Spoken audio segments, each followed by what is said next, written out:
Did you know that India has the highest illiteracy rate of any country in the world?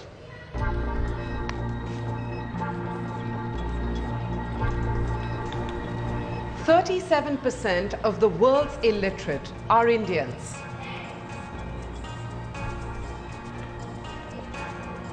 "58% of our kids don't complete primary school.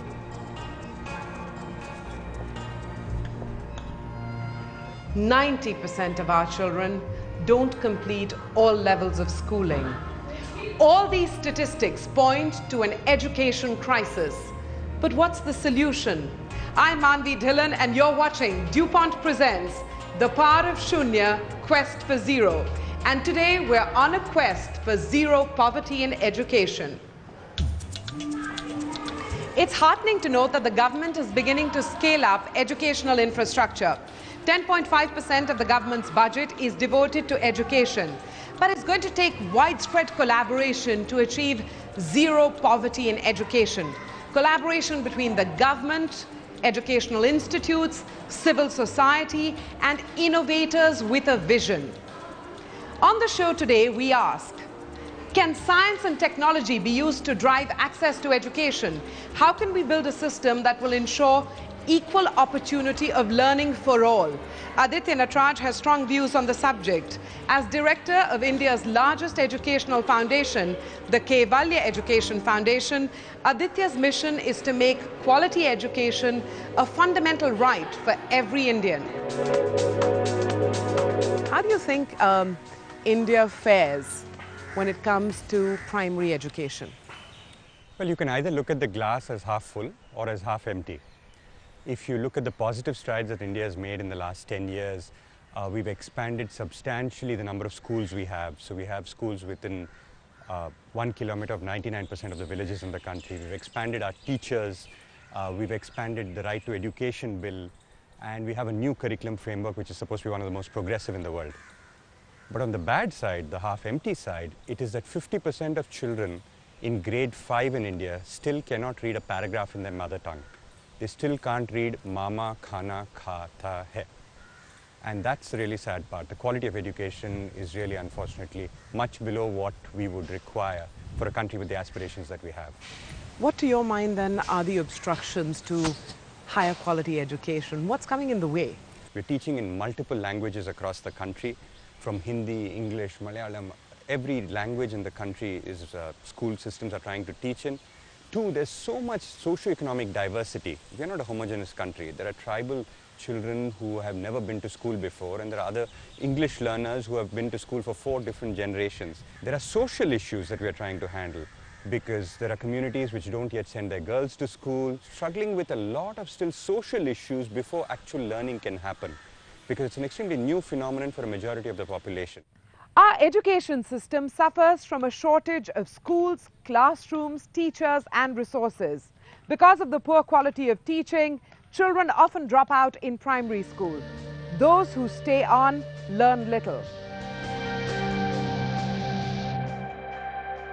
How do we ensure equal access to education, regardless of age, gender, location, or personal circumstance? How do we start from scratch and build an invincible new approach to education? Well, School in the Cloud is one such idea that has the power to revamp the entire education system across India.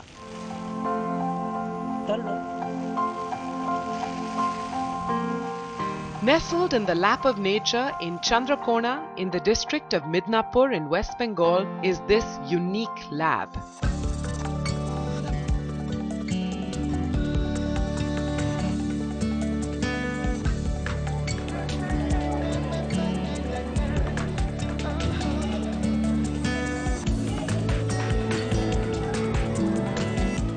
The School in the Cloud is slowly transforming the way education is imparted in this town. Hi, Shugata. Hi. The brainchild of Shugata Mitra, a professor of educational technology at Newcastle University in the UK. The school is an experiment introducing the concept of minimally invasive education to children living in remote villages. Why are you here in Chandrakon? What brings you here? Well, it's actually almost 15 years of work, but to put it in a very small nutshell, the first bit of work is that children, given the internet and working in groups, are capable of finding answers to fairly complicated questions. What happens if we come to a place where there is no possibility of a teacher? So are they not going to have a school at all? Or can the internet replace the teacher? Describe hole in the wall, and then I'd like you to describe how you see school in the cloud. But first, hole in the wall. Well, hole in the wall was an experiment done in 1999, and it had no objective really. It simply exposed a group of slum children to a computer in a slum, and because in a slum you can't put a computer just anywhere, I had to embed it into a wall. So that's when the media called it the hole in the wall. People thought they would not be able to do anything because of language and because of technology, but they proved otherwise within a matter of hours. So that experiment really changed, I think eventually changed the entire world's views about children and computers and how they relate to each other. And the outcome of the project has produced many bright sparks like this Class 7 student.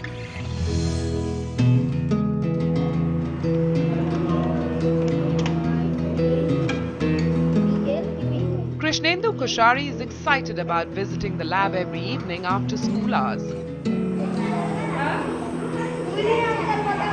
He enhances his learning skills in these unsupervised sessions through Google search and in the presence of an appreciative granny.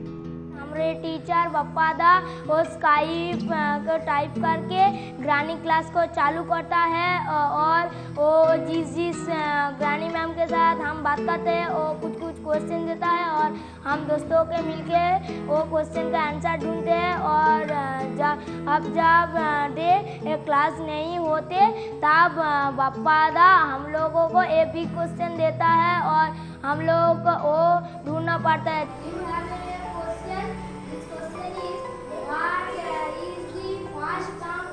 If you had an admiring adult, somebody who says, I don't understand what you're doing, but you guys are obviously very clever, then the learning goes almost 3 times faster. So, and then in England, I invited British grandmothers in the Guardian newspaper. I said, if you're a British grandmother, if you have access to the internet, can you give me 1 hour of your time for free so that I can Skype you to children who don't have access to you? So what you see out here, the school in the cloud, is in a way the hole in the wall taken indoors, turned inside out, okay, or outside in if you like. So it's a chaotic environment and you need that chaos because otherwise the learning doesn't happen. Secondly, you need the absence of supervision, which is what makes it controversial. And thirdly, you need the presence of an admiring adult sometimes. The universal grandmother approach, which is not tied to gender or age, enables the child to study in an informal setup. This is Manvi in India, but I don't know whether to call you a granny or not, but I'm assuming that for the school in the cloud, you're a granny, right? Well, that's so, yes. Grandpa. I think it's non-gender specific. Yeah. This show is called The Power of Shunya, Quest for Zero.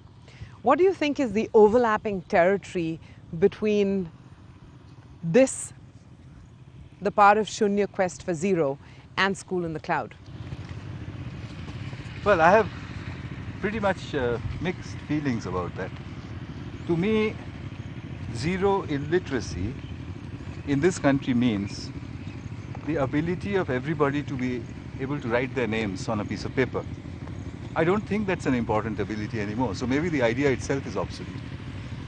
Would we rather have children who can write their names in ink on a piece of paper, or would we rather have children who can search the internet and find out things for themselves? I would definitely think the latter. So yes, zero illiteracy, but first you have to redefine what literacy means today, as opposed to what the government defines it as.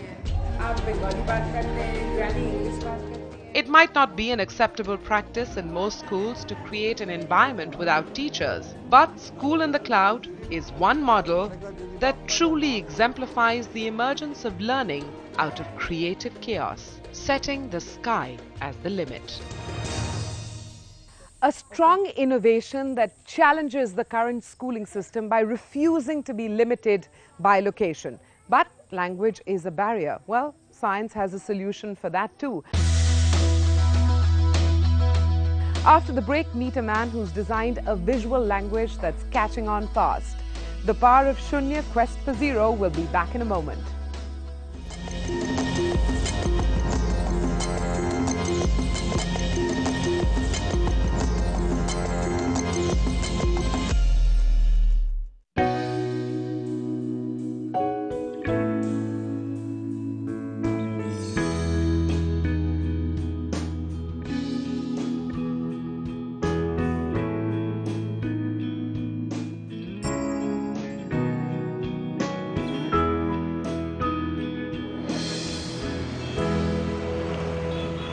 Here we are at a school only for children with special needs. Education for children with special needs has to evolve in India, especially for children with communication difficulties, who must learn to learn in a completely different way. It's incredible how technology in the hands of the right innovator can make the task less formidable.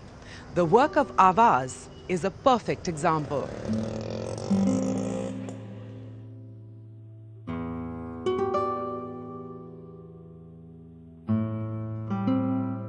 Every day is a challenge for 19-year-old Dharunika. Cerebral palsy not only makes her movements difficult, but has also affected her communication abilities.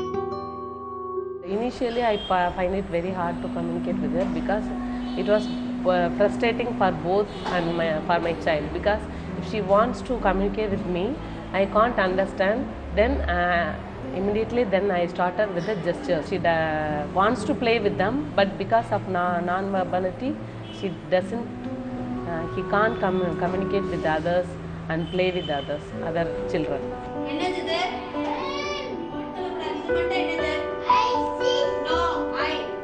Inability to voice their thoughts and needs holds back children suffering from autism or cerebral palsy from living a fulfilling life.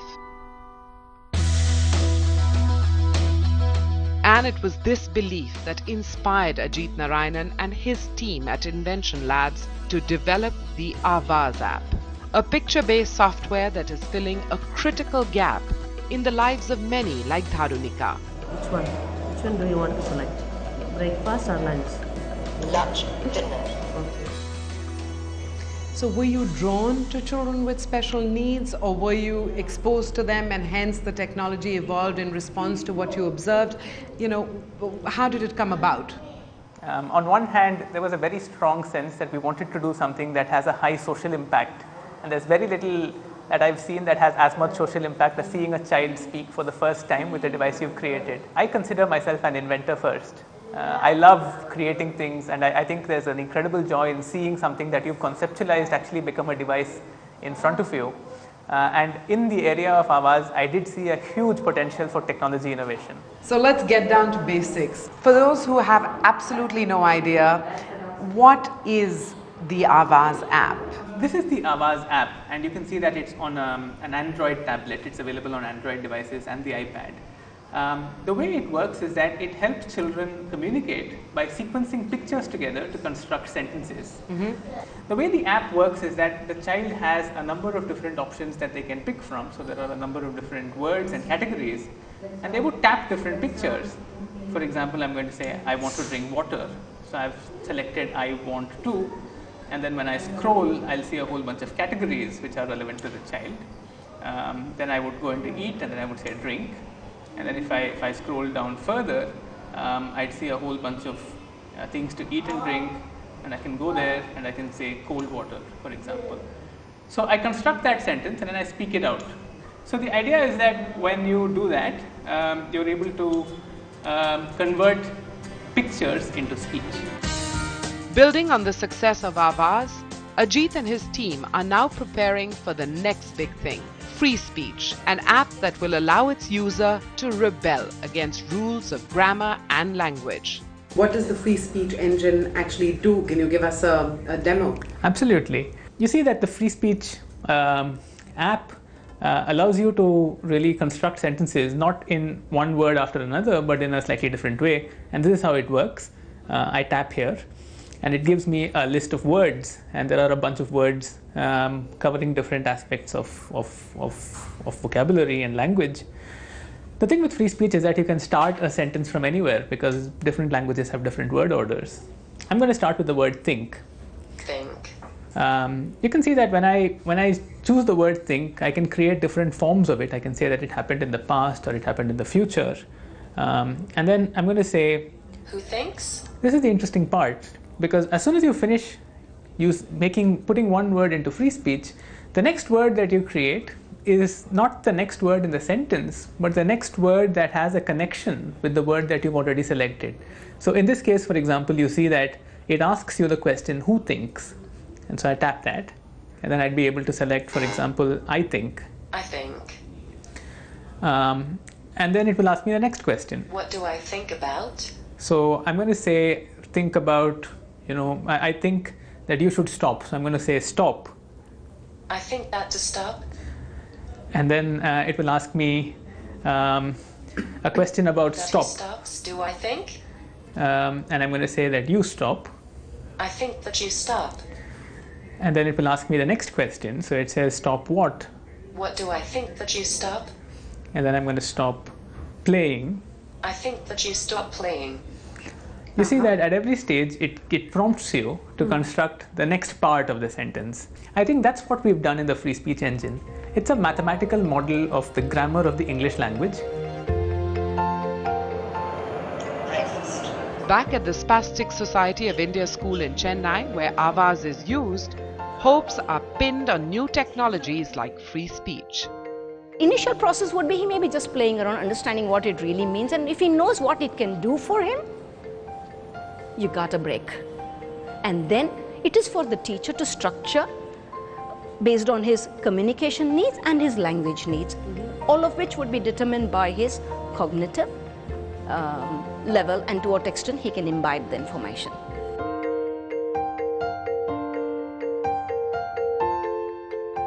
This show, as you know, is called The Power of Shunya, Quest for Zero.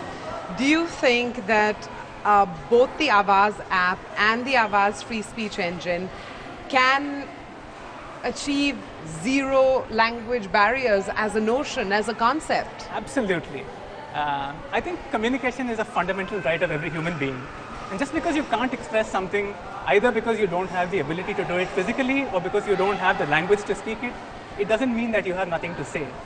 I think, achieving zero communication barriers because of language, because of disability, that's a vision that I have, and those are the kinds of products that I'm trying to build.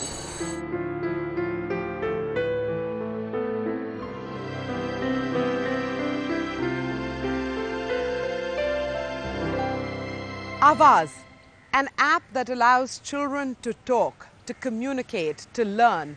Today you've also seen a school in the cloud, run by a granny in the cloud, a classroom that breaks national and geographical barriers. Both these innovations make us feel that the possibilities are endless. But are they really? Once again, let's ask Aditya Natraj, director at the Kaivalya Education Foundation. Aditya, today we've seen two innovations on the show. One, which is a school in the cloud, the other, which is the Avaz app and the Avaz free speech engine for children with special needs that helps them communicate. What do you make of both these innovations? I'm very excited about both innovations. I think leveraging technology blended with the traditional brick and mortar model is really going to be the future in this country. It's going to be, when we started off with a walking stick to give to people, we don't look at that as technology.